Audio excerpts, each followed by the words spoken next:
عرض سلام دارم خدمت همه مردم گیلان و مازندران و شهر رشت، به خصوص هوادارهای تیم داماش تو سرتاسر کشور.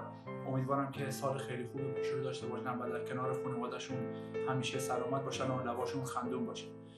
تو سالی که گذشت سال بسیار سختی برای هواداران تیم داماش بود. اتفاقات بسیار بدی برای تیم رقم خورد. هوادارشون واقعا غصه خوردن واسه این تیم. امیدوارم که تو سال جدید با اتفاقاتی که آخر سال 99 افتاد و یه جورایی دل هوادارا رو شاد کرد، امیدوارم این روند تو سال 1400 ادامه پیدا کنه و شاهد دوباره زنده شدن تیم داماش باشیم و بتونیم همگی در کنار همدیگه داماش رو به جایگاه اصلیش برگردونیم.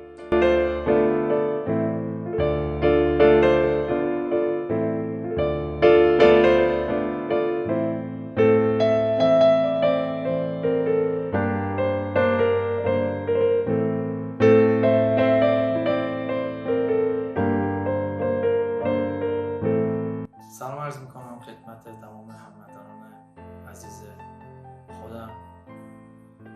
سال نو رو تبریک عرض میکنم. انشالله سال خیلی خوبی باشه، پر از سلامتی، پر برکت براشون باشه.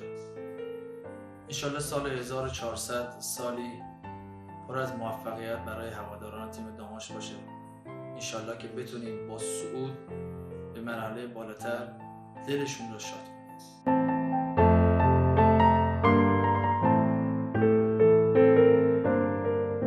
سلام دارم خدمت همه مردم عزیز کشورم، علل خصوص گیلانیا و رشتی‌های عزیز و طرفدارای خوب داماش. سال نو رو بهتون تبریک میگم.